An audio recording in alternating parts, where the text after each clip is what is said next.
야고보서 강의 14번째 시간으로 허탄한 사람이란 제목으로 말씀을 생각해 보겠습니다. 하나님의 존재하심을 믿고 때때로 하나님을 향한 두려움을 가지고 있는 것만으로 그것을 신앙이라고 간주할 수 있느냐. 야고보 사도에 의하면 그런 정도의 지식과 두려움은 귀신도 가지고 있는 것이다. 이렇게 단정합니다. 귀신도 하나님이 한 분이라는 걸 알고 하나님을 향한 두려운 마음을 가지고 있는데, 그럼 귀신이 천국에 갈 수 있는 하나님의 택한 백성이냐? 아니라는 거죠. 그것을 믿음이라고 간주할 수 있느냐? 아니라는 겁니다. 시편 2편 11절에 보면은 여호와를 경외함으로 섬기고 떨며 즐거워할지어다, 이런 말씀이 기록되어 있습니다. 경외함으로 섬기고 떨며 즐거워한다. 이것이 하나님을 향한 신자의 신앙의 태도다라는 것을 우리가 알 수 있습니다. 그러니까 진정한 신앙은 하나님을 경외하면서, 하나님을 경외한다고 할 때 하나님을 두려워함과 동시에 아들을 통해서 우리에게 베풀어 주신 구원을 또 진정으로 기뻐하면서 감사하는 것, 이 두 감정을 같이 담는 것입니다. 그것이 하나님을 진정으로 진지하게 신앙하는 신앙인의 자세고 모습이라는 거죠. 그래서 참된 믿음에 도달하지 못한 사람의 신앙 속에는 뭐만 있을까요? 언제나 두려움만 깃듭니다. 그래서 언제나 죄에 대한 강박관념과 또 언제든 자신이 하나님의 계명을 어겼을 때 하나님께 벌을 받을 수 있을 것이라는 막연한 두려움이 지배를 받습니다. 그러나 그 믿음이 분명한 회심을 통과해서 그리스도에게 견고하게 뿌리 내려져 있는 사람은 하나님의 공의하심에 대한 두려움을 시시때때로 느낌과 동시에 두려움만 느끼는 것이 아니라, 그러한 두려움을 느낄 때마다 그러나 나에게는 정죄함으로부터 피할 곳이 있으니 그곳이 바로 예수 그리스도의 십자가 아래이심을 믿게 되고, 그래서 그 사실 때문에 안도하게 되는 거예요. 그 십자가가 마침내 나의 영혼을 구원으로 인도할 가장 안전한 길임을 알기 때문에 어떻게 됩니까? 기뻐하게 되고 감사하게 되고, 그 십자가 아래에서 또다시 말할 수 없는 마음의 평안을 누리게 되는 것입니다. 그래서 신앙의 행위는 어떻게 보면 첫째는 하나님에 대한 경외감 속에 두려움이라고 한다면, 그것만으로는 절대 하나님을 향한 온전한 신앙이라고 볼 수 없고, 신앙의 행위 안에는 신앙이 어떻게 보면 동기라고 말할 수도 있지만 그 안에는 뭐가 있어야 됩니까? 구원받은 기쁨이 그 신앙의 행위의 근거가 되어야 되고 동기가 되어야 된다.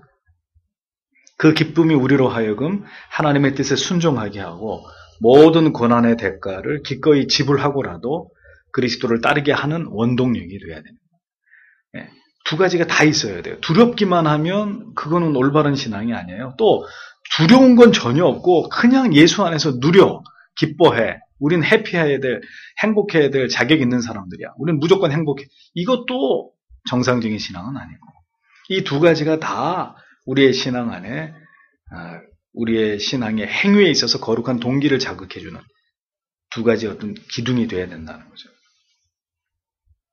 그리고 이러한 구원을 기뻐하는 믿음 가운데 거하는 자는 반드시 그의 삶 속에서 하나님을 기쁘시게 하기 위한 뭐가 나타나겠어요? 순종의 삶이 나타나는 것입니다. 그 믿음의 증거들이 나타나게 되어 있다는 거예요. 누군가를 기쁘게 하고 싶어 하는 것이 사랑의 속성이듯이, 그렇죠? 사랑의 속성은 내가 사랑하는 그 사람을 기쁘게 해주고 싶어 하는 것이 그게 사랑의 속성이듯이, 참된 신자 안에도 반드시 하나님을 기쁘시게 해드려야 되겠다는 어떤 동기, 그리고 여기에서 비롯된 구체적인 행동이 그 신앙 안에 수반돼야 그 사람이 하나님을 사랑하는 사람이다, 하나님을 신앙하는 사람이다, 이렇게 말할 수 있습니다. 그러니 하나님을 사랑하지 않고 하나님을 깊이 의식하지 않으면 하나님을 향한 순수한 신앙이 나올 수가 없다는 얘기가 되는 거죠.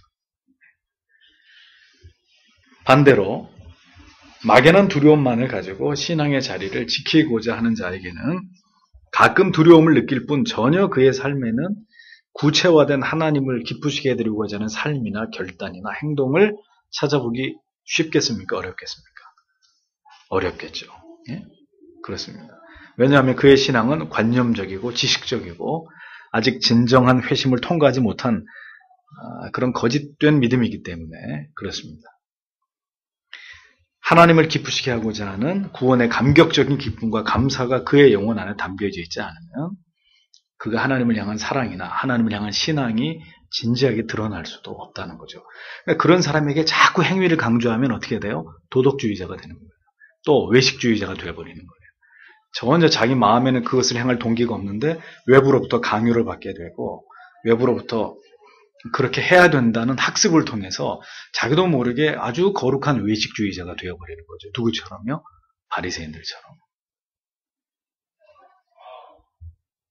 죄의 문제로 권유하고 어떻게 하면 하나님을 기쁘시게 할지를 고민하고 있으면서도 기도하지 않거나 예배나 어떤 경건한 의무들을 소홀히 하는 그런 사람들 제가 지금까지 교회 안에서 많이 봤습니다. 미안하지만 그런 분들이 가지고 있는 고뇌는 목사인 제가 보기에는 진지한 고뇌로 보여지지 않습니다. 진정한 영적인 심오한 고뇌가 거룩한 삶을 만들어내게 되어 있거든요. 그래서 고민하지 않는 사람은 거룩하게 살지 않습니다. 고뇌에 찬 구도의 삶, 하나님을 더 가까이 하려는 몸부림이 우리 안에 나타날 때 우리의 믿음이 정말 하나님을 향해 다가가는 믿음이다. 그렇게 우리가 얘기할 수 있는 거죠. 자기를 부인하면서 끊임없이 그리스도의 뒤에 복종하려고 하는 치열한 삶의 모습이 정말 진정한 믿음을 가진 사람들 안에만 드러나게 돼 있다, 나타나게 돼 있다는 것. 그러한 삶이 있어야, 그러한 행동이 있어야 그 사람이 생각하는 구원이 성경이 말씀하는 진정한 구원에 이를 수 있는 믿음이다라는 거죠. 두려워는 하지만 사랑하지 않는 것은 믿음이 아닙니다. 사랑하긴 하지만 두려워는 하지만 사랑하지 않는 것도, 사랑하기는 하지만 두려워하지 않는 것도 믿음이 아닌 거죠. 사랑은 도저히 그래서 내 힘으로 할 수 없는 일들을 하게 만드는 게 사랑이거든요. 그래서 하나님을 깊이 사랑하는 사람은 자기 생명까지도 하나님 앞에 기꺼이 드리면서 진리를 지켜내려고 하는 자리까지 갈 수밖에 없게 되는 거예요. 사랑의 힘이 그렇게 만드는 거거든요.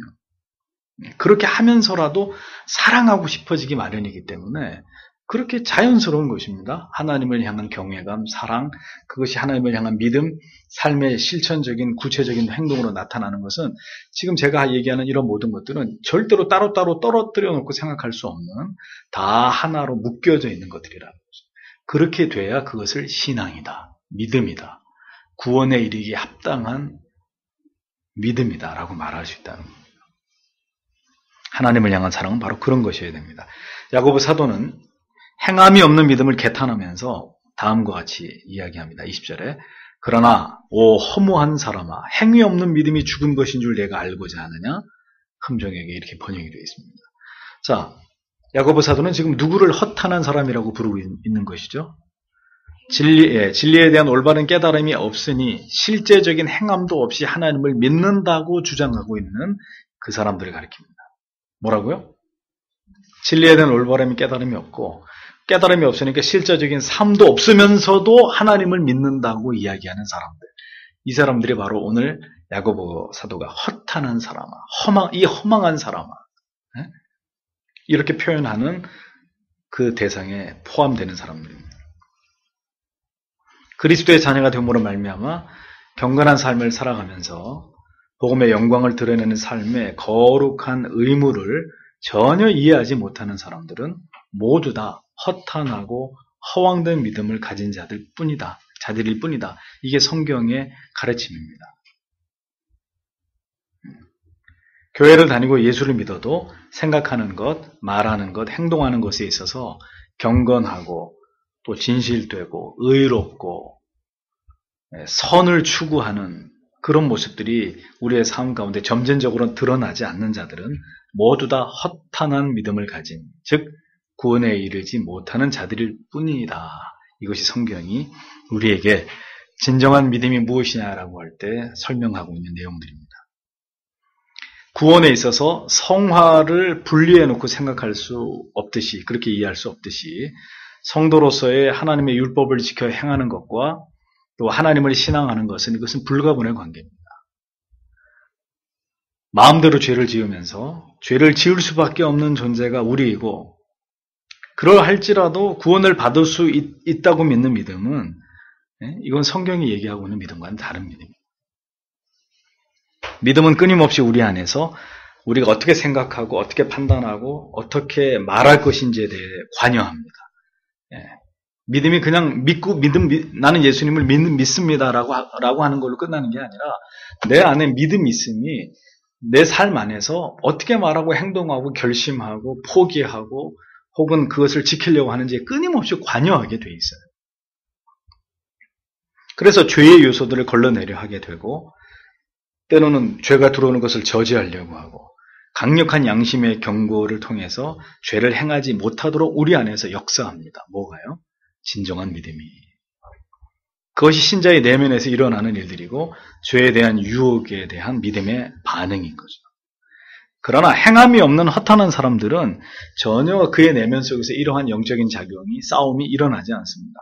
자연스럽게 죄를 범하고 아무런 가책을 받지 않습니다. 전혀 영혼 가운데 어떤 문제의식이나 거룩한 문제의식이나 고뇌가 일어나지 않습니다. 그런데도 불구하고 놀라운 것은 자기를 신자라고 생각합니다. 참으로 어처구니가 없는 이야기죠. 어처구니가 뭔지 아세요? 맷돌의 손잡이가 어처구니죠. 맷돌의 손잡이. 자, 맷돌의 손잡이 없이 맷돌이 돌아갑니까? 어처구니가 없는 거죠. 절대로 그 맷돌을 갈 수 없어요. 그 손잡이를 꽂아서, 어처구니를 꽂아서 이렇게 돌려야 맷돌이 갈아지죠. 자라갈 수 없는 믿음. 변화되지 못하는 믿음. 그 자리에 그대로 머물러 있는 그런 허망한 믿음이 될 뿐인 겁니다. 그런 자들이 중요한 것은 교회 안에 지금도 적지 않다는 거예요. 적지 않다는. 그래서 야고보 사도가 이 말씀을 하고 있는 거죠.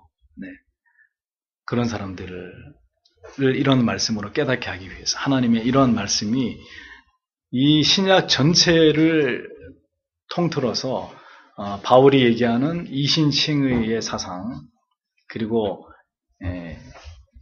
또 행함으로 말미암아서 의로워진다고 하는 이행득의의 사상, 이 두 가지 사상이 상호 대립되는 것 같으나 절묘하게 신앙의 어떤 중요한 부분들을 이 두 가지의 교리로 지탱하면서, 이 두 가지의 교리가 구원받은 성도의 신앙 안에 핵심적인 교리로 두 기둥이 우리의 믿음을 떠받치고 있어야 그것이 온전한 믿음이다라는 진리를 우리에게 보여주고 있는 겁니다. 이렇게 행함을 수반하는 믿음을 이야기하면서 야고보가 그 대표자격으로 첫 번째로 거론하고 있는 사람이 누굽니까? 아브라함입니다. 자, 믿음이 있다면 그럼 어떤 결단과 어디까지를 순종하고 행동해야 되는지, 이것을 이제 아브라함의 예를 들어서 야고보 사도가 설명을 해주려고 하는 거죠. 21절에 우리 조상 아브라함이 자기 아들 이삭을 제단 위에 드릴 때 행위로 의롭게 되지 아니하였느냐, 이렇게 질문을 합니다. 아브라함의 믿음을 단적으로 증명할 수 있는 아브라함의 생애 가운데 최고의 사건이 뭐냐? 바로 100세에 그가 얻은 아들 이삭을 하나님 앞에 제물로 바친 것입니다. 야고보 사도는 이 사건이 바로 행하는 믿음의 중요성을 가장 완벽하게 나타낼 수 있는 아브라함의 생애 가운데 중대한 사건이라고 지금 그의 예를 가지고 이것을 풀어가려고 하는 거죠.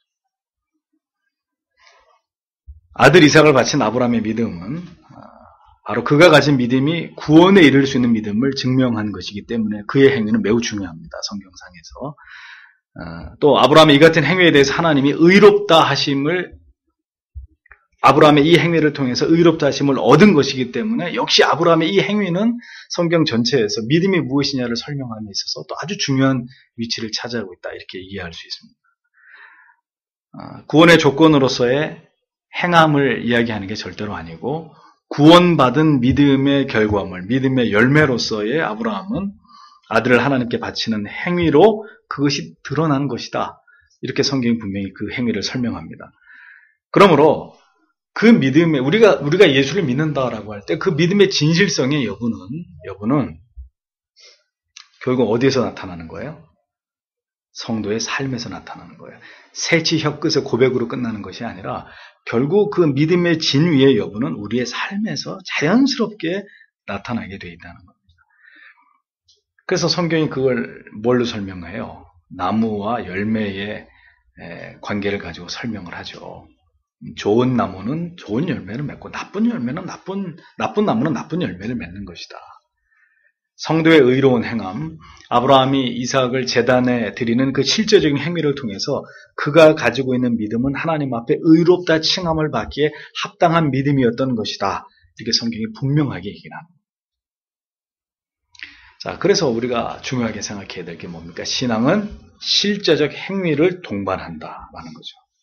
네, 절대로 우리의 생각에만 머물러 있는 게 아니라 어떤 지식을 추구하는 것만으로 끝나는 것이 아니라 아주 구체적이고 우리의 모든 삶에서 실제적으로 나타나는 그런 행위, 그 행위의 결말이 우리에게 어떤 불이익이 되기도 하고 손실을 가져오게 하기도 하고 때로는 우리가 져야만 되는 패배를 가져오게 되는 일이라 할지라도 또 그렇게 결단하는 것으로 말미암아 우리가 육신적인 어떤 고통을 당해야 되고 상해를 입어야 되고 우리가 가지고 있던 모든 것들을 포기해야 되고 나에게 정말 소중한 그것까지도 내려놔야 되는 그런 일이 일어난다 할지라도 믿음은 그 순간에 하나님이 원하시는 뜻에 순종하는 것이다 라는 겁니다. 그게 신앙은 실제적 행위를 동반한다는 말의 의미예요. 믿음은 거기까지 가야 되는 것입니다. 아브라함이 그렇게 했잖아요. 아브라함이 하고 싶은 일을, 할 수 있는 일을, 누구나 할 수 있는 일을 한 것이 절대 아니었거든요. 정말 고통스러운, 정말 피해가고 싶은, 정말 두 번 다시 하고 싶지 않은 그런 순종을 했거든요. 누가 그랬어요? 예수님께서. 믿음은 하나님의 뜻에 대한 순종으로 증명이 됩니다. 그 순종은 바로 예수께서 말씀하셨죠. 자기 부인, 자기 십자가를 지는 것까지라고. 그것이 구원의 길, 참된 신앙의 길이라고 성경은 분명하게 우리에게 가르칩니다. 누구든지 나를 따르려거든 자기를 부인하고 자기 십자가를 지고 나를 쫓을 것입니다. 문제는 오늘날 믿음이라고 하는 것이 어떻습니까? 오늘날 이 시대에 우리가 생각하는 믿음이라고 하는 것이 성경은 믿음이 이런 것이다라고 얘기하는데 우리는 믿음은 이런 것이다라고 얘기하는 거예요. 모두 다 지금 이 시대 믿음이라고 하는 것이 어떨 때 보면 우리 중심, 자기 중심적이고 자기를 부인하거나 희생하거나 무거운 십자가를 지고자 하는 그런 것이 아니라는 거죠. 모두가 자기 형편이나 처지를 우선하고 또 자기들의 생각과 뜻에 의해서 지배를 받는 그것을 합리화하면서 하나님을 신앙하려고 하는 그런 신앙의 자리에서 좀처럼 벗어나지 못한단 말이에요. 우리는 우리의 믿음은 반드시 기억하십시오. 우리의 행함을 통해서 그 진위가 드러납니다. 그래서 우리가 판단하거나 정죄할 수는 없지만 어떤 믿음이 주를 기쁘시게 하고 혹은 그 반대인지는 사실 어렵지 않게 알 수 있습니다. 어렵지 않게.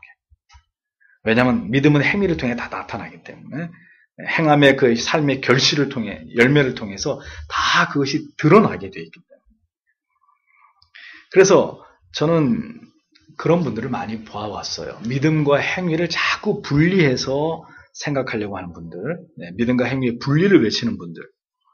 분명히 말씀드리고 싶은 건 믿음과 행위를 분리해서 생각하려고 하는 그 자체가 그 자체의 그 믿음이 이미 죽어 있는 믿음이라. 그 믿음 자체가 이미 구원에 이를 수 있는 믿음이 아니라는 것을 저는 분명히 말씀드리고 싶습니다.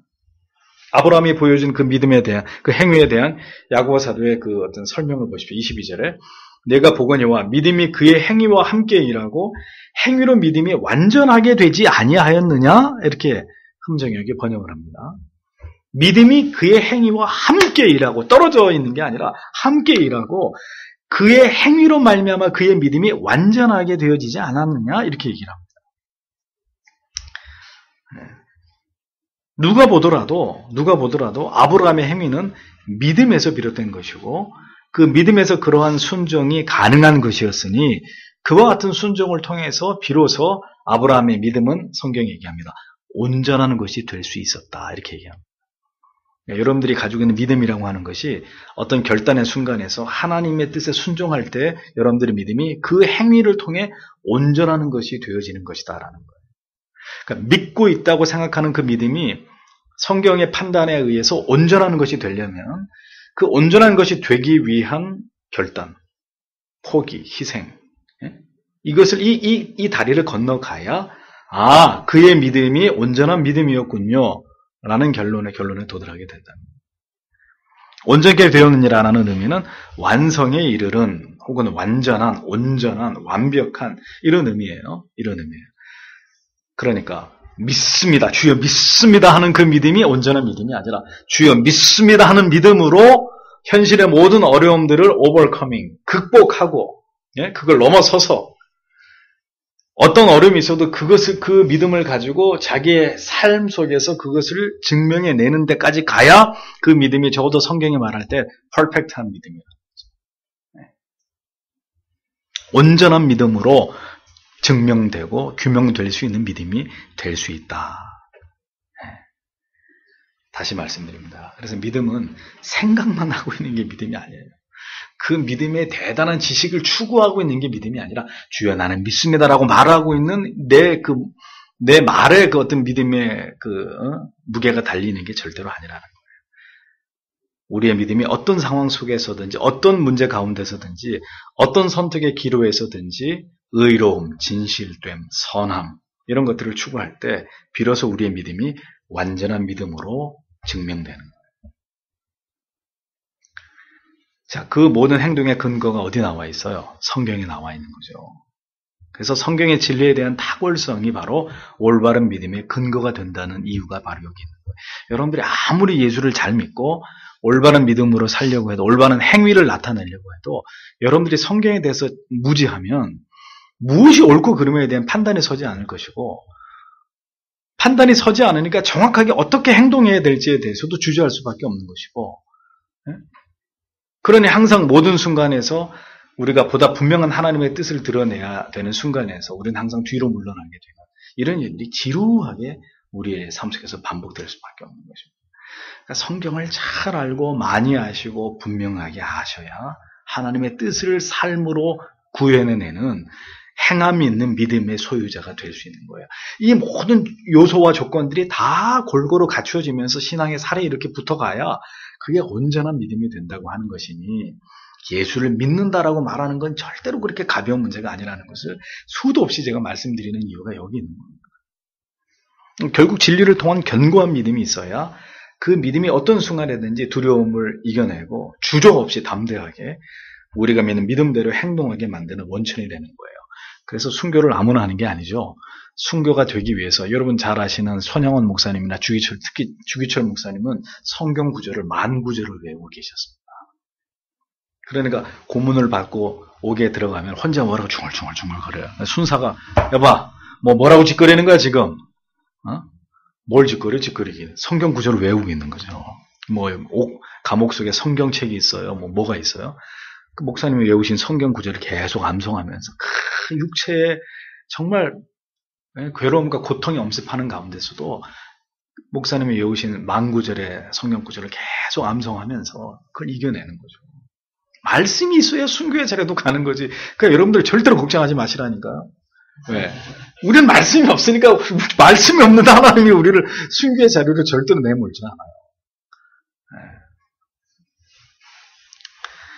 자, 이런 것들이 중요한 원리고 우리가 정말 도전받아야 될 부분입니다.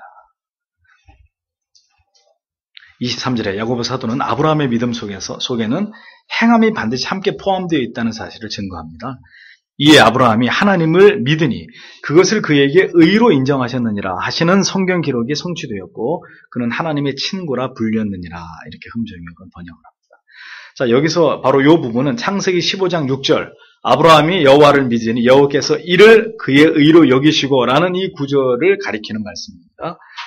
그러니까 하나님이 의로 여기신 믿음은 아브라함이 뭘 보셨다는 거예요? 아들을 하나님께 제물로 바치는 행위 그것까지를 보시고 하나님이 그의 믿음을 의로 여기신 것이다. 야고보는 지금 이것을 강조하기 위해서 이 구절을 인용해 놓은 것입니다. 그러니까 아브라함의 이신 칭의가 아들 이삭을 제물로 드리는 순종의 행위를 통해서 성취된 것이다. 이게 야고보의 지금 논리입니다. 아브라함의 말뿐이 아니었고 신앙의 고백뿐이 아니었고 실제로 아들을 하나님 앞에 바쳤던 그 순종의 행위를 통해서 그에게 이신칭의가 획득된 것이다.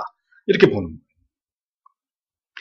자, 우리는 사도 바울에게서 이신칭의의 교리를 들을 때 이 부분을 전혀 바울이 강조하고 있지 않은 것처럼 여겼기 때문에 야고보 사도가 중요하는 이신칭의에 있어서 행함의 논리를 끼워 넣는 이 구절을 보면 사실 굉장히 당황하게 되는 거예요.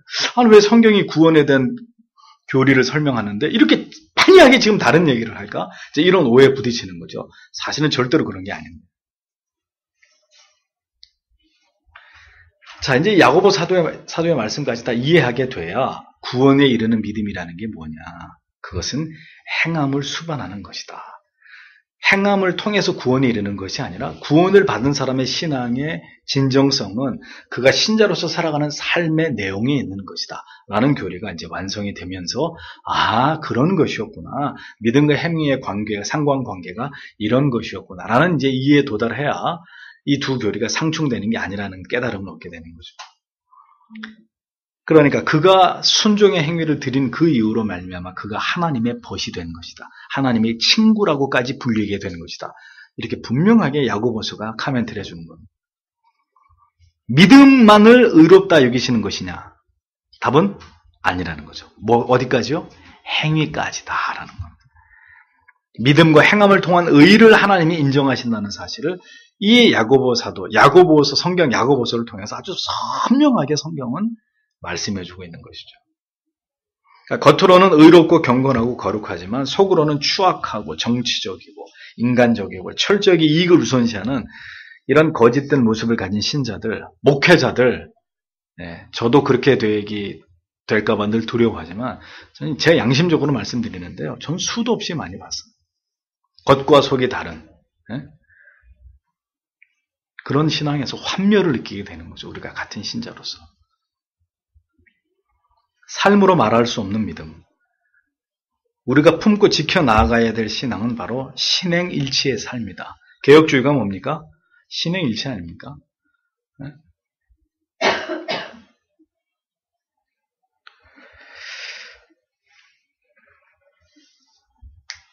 믿음이 우리가 표현을 할 때 보통 믿음이 약합니다.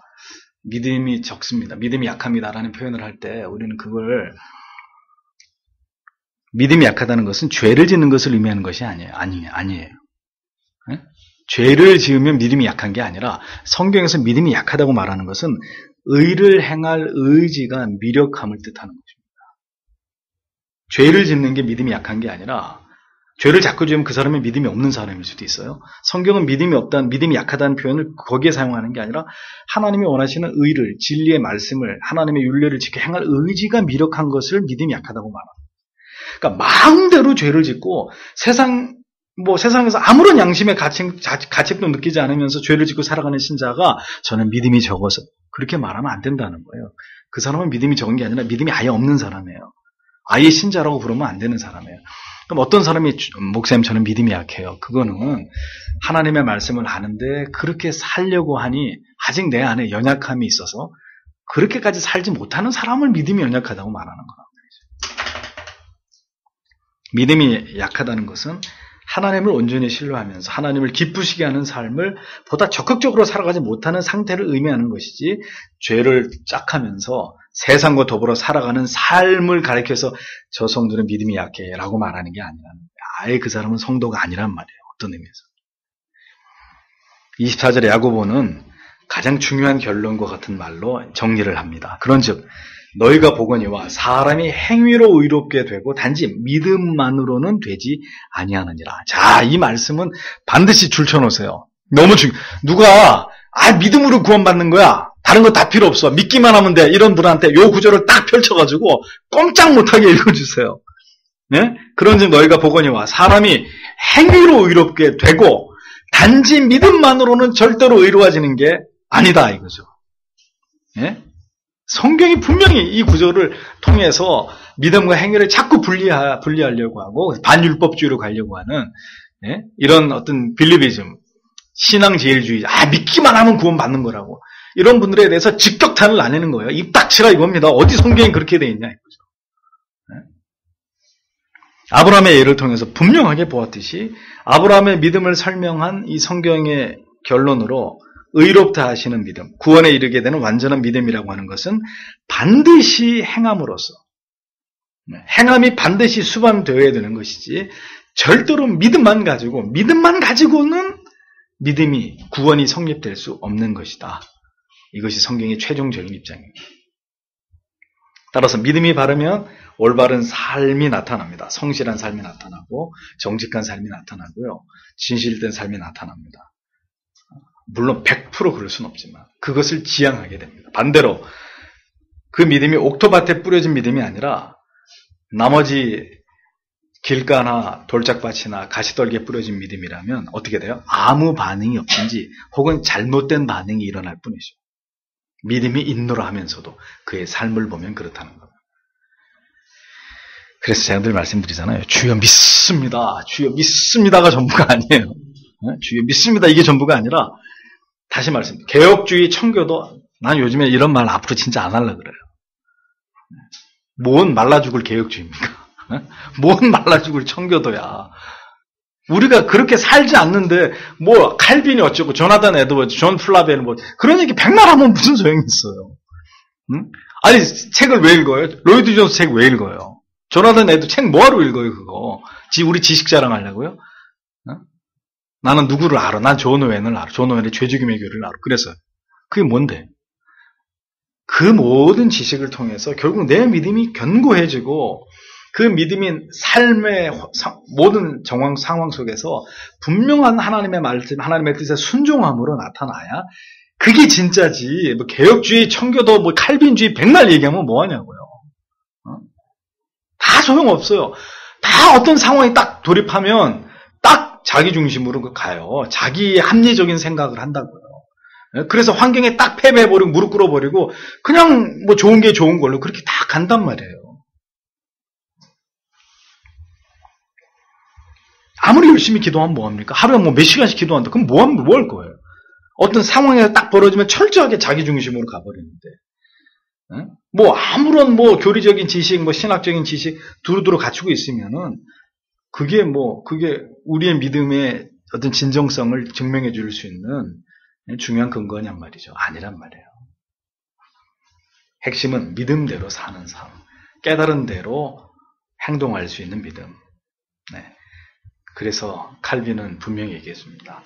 구원받는 믿음이 뭐냐? 세 가지로 얘기했는데 앞에서 얘기한 거죠. 자기를 부인하고 십자가를 지고 그 다음에 누구든지 하나님 우리에게 주신 계명 가운데 위대한 계명 가운데 뭡니까? 마음과 뜻과 생명 다해서 하나님을 사랑하는 것. 자기 생명까지도 내어놓을 수 있는 그런 믿음. 그것이 구원에 이른 믿음이고 하나님의 은혜가 임한 결과다. 이렇게 본 거예요. 네? 그래서 오늘 이 시대 가장 큰 문제가 뭐냐면은 자기 부인이 안 된다는 거죠. 오늘 이 시대의 신자라고 하는 많은 사람들의 삶을 들여다볼 때 저를 비롯해서 하나님을 사랑합니다. 하나님을 믿습니다. 한 주님 뜻대로 살겠습니다. 그래놓고 결정적인 순간에 하나님 말씀 앞에서는 자기 부인이 안 되는 거예요. 나를 내려놓지 못하는 거죠. 나를 던지지 못하고 그 순간에 나를 제일 먼저 붙들게 되고 생각하게 되는 이런 연약함이 우리 안에 있는 것입니다. 예, 중요한 것은 믿음대로 살아가는 삶입니다. 네. 그래서 우리한테 중요한 것은 내가 지금 그 삶을 향해 살아가고 있는 그 방향을 향해서 그 성경이 말씀하는 올바른 믿음을 향해서 지금 내가 내 삶이 그것을 향해 진행하고 있느냐 이겁니다. 내 신앙의 진정성을 하나님이 오늘도 내 영혼의 단면들을 쫙 쪼개서 하나님이 딱 나를 하나님이 열어 젖혀서 내 영혼의 그 믿음의 진정함을 보고자 하실 때 과연 내 믿음이 오늘 야고보 사도가 말씀하고 있는 바로 그 믿음 행함으로써 의로움을 증명해낼 수 있는 우리의 믿음이 진정한 믿음이라는 것을 하나님 앞에 증명해 보일 수 있는 그 믿음인지를 오늘도 우리가 고민하며 살아가는 것이 우리에게 가장 중요한 것입니다. 그러한 믿음이라야 어떻게 됩니까? 이 세상 가운데 그리스도께서 쓰신 편지로 우리가 나타나는 것이고 너희는 그리스도의 향기다. 이 세상 가운데 진한 그리스도의 향기를 우리가 바라할 수 있는 것이고 너희는 세상의 빛이다. 소금이다. 이런 무게 있는 말씀들에 우리가 주인공이 될 수 있는 거 아니겠습니까? 그렇죠. 행함이 없는데 뭐가 편지고 향기고 소금이고 빛이고 이거 다 의미 없는 말들 아니겠습니까? 그것이 바로 구원에 이르는 성도의 믿음이고 그것이 진정한 믿음의 가치다. 그것이 오늘 성경의 가르침입니다. 우리가 그런 믿음으로 주님 섬기도록 기도해야 되고 하나님 그런 믿음, 그런 행함으로 다시 하나님의 영광을 우리가 드러내고 하나님의 나라를 확장시키고 하나님의 의를 하나님의 뜻을 이 땅 가운데 이루어내는 그런 교회 되게 해달라고 기도하셔야 됩니다. 이 예배당을 옮기는 과정 속에서도요 여러 번 막 이렇게 제가 막 진짜 계약서 잔금 다 치러야 모든 게 다 끝나는 거지 그 이전에 계속 인수인계하는 문제에 있어서 이렇게 하면서 저쪽에 막 불신자처럼 얘기를 하니까 이것도 참아야 되나 이것도 그냥 굉장히 그런 게 매 순간 그게 시험대에 오르는 것 같아요. 우리가 신자로서 저쪽도 신자인데 저쪽에는 막 아니 신자 아닌 것 같아 얘기하는 거 들어보면 너무 자기들 이익만 막 따지고 막 근데 그 속에서 우리가 정말 신앙의 양심을 지키면서 그 신자됨의 그 어떤 믿음으로 이 모든 것들을 반응해야 되는 게 정말 이게 쉽지 않더라고요. 그래 결국은 믿음으로 살려 그러면 손해 봐야 돼요. 아시겠습니까? 물론 우리가 10원 한 장 손해 안 보고 우리 믿음 지킬 수 있으면 좋은데 그렇게 해서 믿음 지키기가 어려워. 너희들도 똑같구나. 너희들도 아주 자린고비고 니들 자신밖에 모르고 철저하게 너희들도 이기적인 사람들이구나. 결국은 돈 때문에 우리가 그렇게 비춰줘요. 그럴 때는 할 수 없어요. 그냥 던져야 돼요. 그냥 손해 보고 알겠습니다. 그렇게 하는 것이 참으로 하나님의 의를 이루는 그런 것들이 힘든 거죠. 어렵더라고요. 진짜. 오늘 이 말씀을 생각하면서 다시 한번 우리가 야고보서를 이렇게 강의를 들으니 우리가 이러한 진짜 구원 얻는 믿음에 대해서 이렇게 진지하게 고뇌하게 되죠. 다른 성경 구절을 가지고 이렇게 깊이 있게 구원 얻는 믿음에 대해서 우리가 다룰 기회가 많지 않습니다. 야고보서의 이 말씀은 우리가 자주자주 묵상하고 그 깊은 의미를 자주 우리의 마음에 새기면서 야고보서와 이어서 요한 1, 2, 3서 또 이런 진정한 신앙의 어떤 진리를 우리에게 설명해주는 그런 성경 구절들 정말 우리의 마음에 새기면서 하나님 정말 올바른 믿음, 온전한 믿음, 절대로 칭의와 이 행함이 별개 문제가 아니라는 거 이것이 우리 마음에 우리의 영혼 가운데 잘 뿌리 내려져서 올바른 믿음으로 하나님의 신앙할 수 있는 우리가 되도록 기도해야 될 것입니다.